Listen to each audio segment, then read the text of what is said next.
En este espacio no son responsabilidad de la emisora.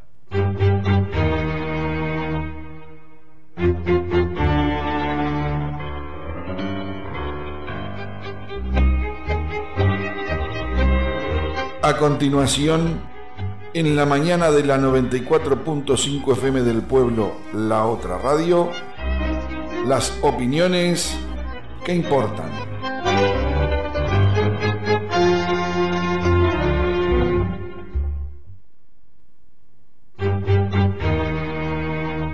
En las opiniones que importan, contamos con la colaboración del doctor Rómulo Rodríguez Canzani, nacido en Mendoza, quinta sección, en el año 1935.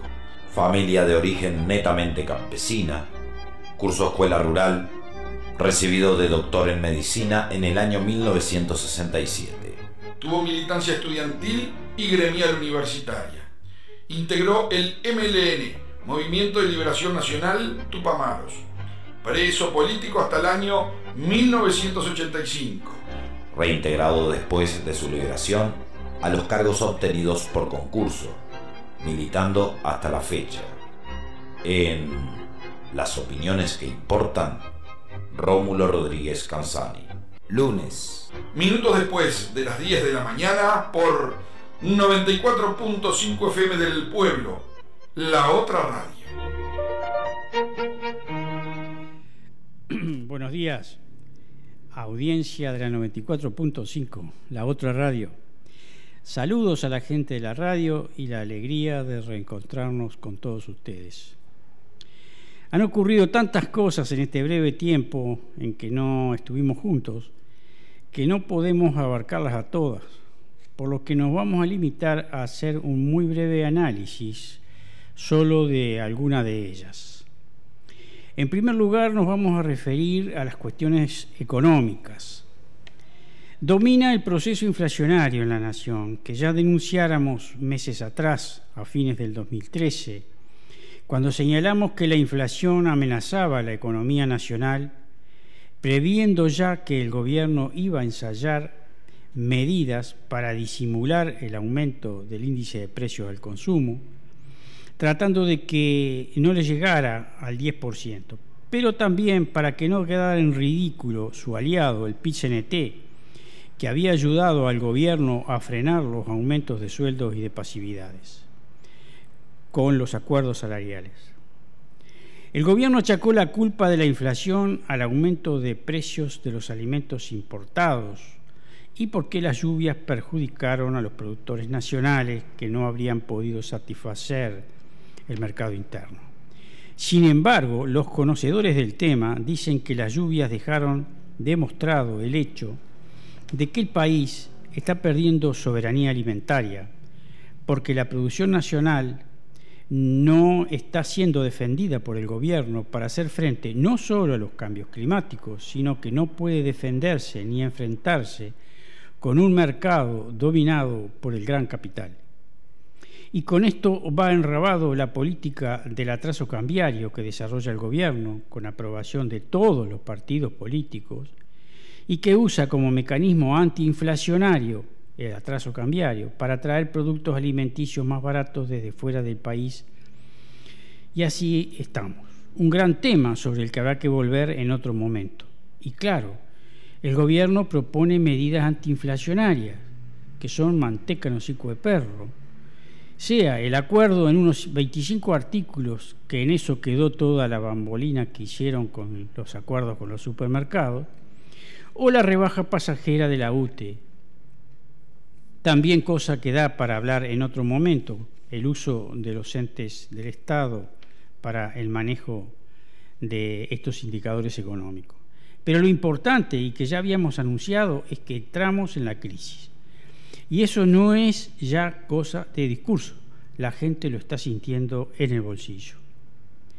Segundo tema económico, aumento del déficit comercial continuo desde enero, es decir, enero, febrero y cierre de marzo, el déficit comercial acumulado, es decir, lo que se importa es más que lo que se vende, y la diferencia está rayando los 1.300 millones de dólares. Tercer tema económico, aumento de la deuda externa que llega a 45.000 millones de dólares, sumando deuda bruta más intereses. Cuarto tema económico, el negocio de la megaminería deja expuesto el colaboracionismo del gobierno con el capital extranjero, entregando recursos naturales, tierra y agua, entregando soberanía y destrozando el medio ambiente. Sumado a eso sigue la concentración y la extranjerización de la tierra, como lo ejemplifica un reciente negocio en el que capitales gringos, canadienses y de la oligarquía uruguaya asociados entre sí pasaron a controlar 105.000 hectáreas de tierra. Y en estos mismos momentos el Instituto Nacional de Colonización inicia trámites de desalojo a algunos colonos de San Javier. Quinto tema económico, la bancarización de los sueldos, una medida que pone los salarios de los trabajadores en manos de los bancos, un tema sobre el que ni los políticos neoliberales ni el PIT-CNT informan debidamente al pueblo. Sexto tema económico, la devaluación. Es claro que el gobierno del Frente Amplio, Encuentro Progresista, no quiere devaluar en un año electoral, pero enfrentado el gobierno a la presión al alza del dólar, debe salir al mercado financiero a vender dólares para tratar de detener la suba de la divisa norteamericana.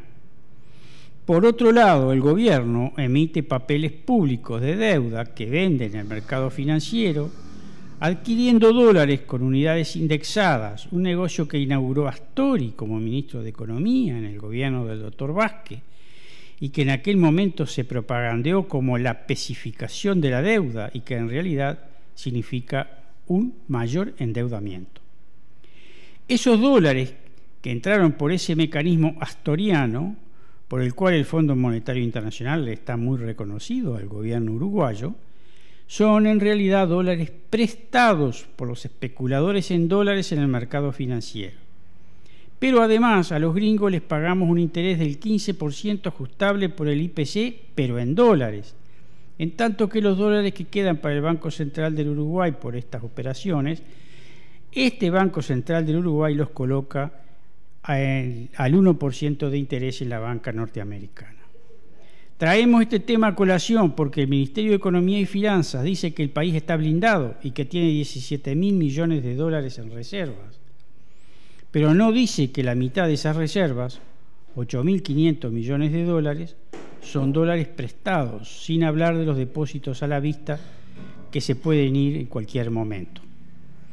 El negocio de los dólares que inició Astori y que sigue obedientemente Vergara le cuesta al país unos 600 millones de dólares por año, lo que en el gobierno del Frente Amplio, Encuentro Progresista, pero que además lo conocen todos los partidos esto, también lo conoce el Partido Nacional, el Partido Colorado, el Partido Independiente, le significa a la nación un endeudamiento de unos 6.000 millones de dólares en todo este periodo de gobierno Frente Amplista.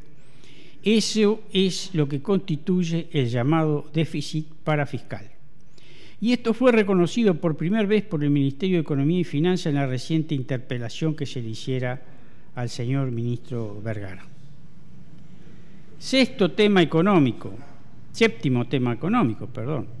El ministro de Economía y Finanzas, Vergara, pero también Lorenzo anteriormente, habían reconocido que se les regaló a las multinacionales privilegios por 10.000 millones de dólares en 10 años y solo en el 2003 se les regalaron 1.500 millones de dólares.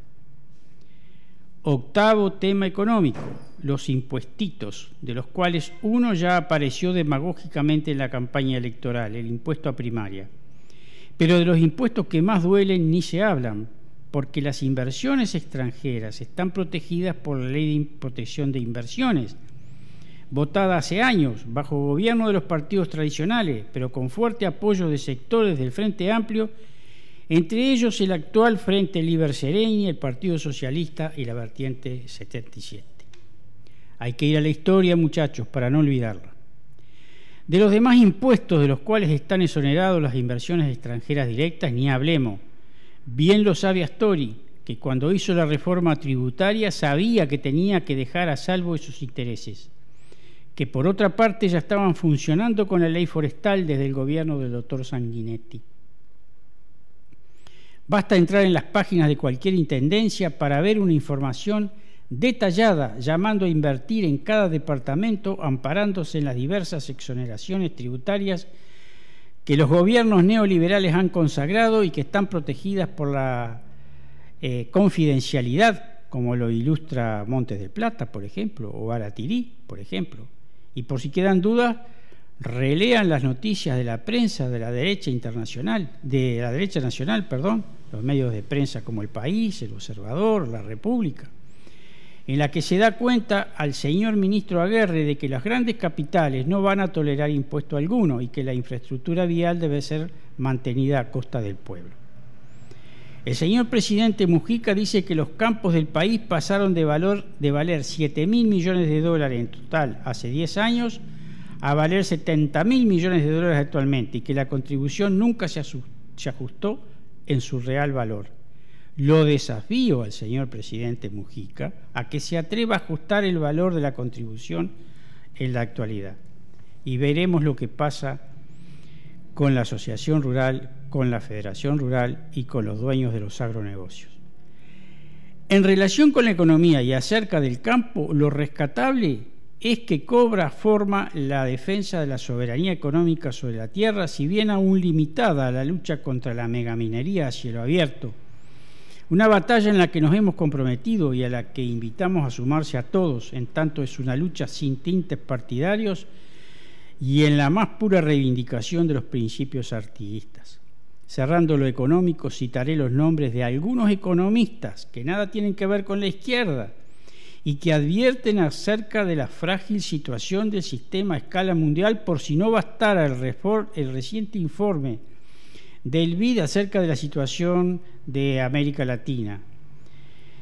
Estos teóricos anuncian que habrá posibles conmociones en el 2014. Hablan de ello Stig Jacobsen del Saxo Bank de Suecia, Santiago Niño Becerra de la banca española, Harry Dent de la banca norteamericana, Mark Faber de la banca alemana, Mike Maloney de Estados Unidos, Jim Rogers creo que también de Estados Unidos, si no es posible que sea de Inglaterra, no lo tengo claro. La lista está a disposición de los que lo quieren conocer y es más amplia. El otro tema que queríamos tocar de paso es la cuestión social. La crisis estructural existente fue profundizada por el gobierno del Frente Amplio y el Encuentro Progresista, además de lo que ya venían haciendo los partidos tradicionales, con el verso del cambio de la matriz productiva, que no cambió nada, porque nos siguieron metiendo en un modelo exportador primario, agroextractivo, excluyente y depredador, profundamente antiartiguista, colonialista y antipatria grande. A las tradicionales materias primas sumamos alguna otra diferente solamente, pero tan materia prima como las viejas. Ahora exportamos troncos a la zona franca, granos, seguimos con la carne, casi no tenemos lana ni cuero. Un modelo que se está expresando, por ejemplo, en despoblamiento del campo, en el trabajo chatarra, en las juventudes pobres y de clase media sin perspectiva, en la desestructuración familiar, en la crisis sanitaria, de la vivienda, de la educación, en la inmigración, en el aumento del delito y en los fenómenos de colonización cultural, etcétera, etcétera. Tratando de contener esos fenómenos, se promueven escuelas de tiempo completo como forma de asistir condiciones críticas de familia y de niños, y se promueve el asistencialismo en objetivos semejantes y para atenuar posibles tensiones sociales. En lo político, discursos sin contenido, alejados de toda intención de información veraz y del objetivo de desarrollar conocimientos y conciencia crítica. Similares programas neoliberales en los partidos neoliberales, Partido Nacional, Partido Colorado, Partido Independiente, Frente Amplio. Esos contenidos liberales que se adivinan más allá de ingeniosas redacciones que ocultan la concepción político-ideológica del neoliberalismo. Pero es evidente que están apareciendo ya las contradicciones. Volveremos sobre estos temas en la próxima. Hasta entonces. Esto fue Las opiniones que importan, en la mañana de 94.5 FM del Pueblo, la otra radio.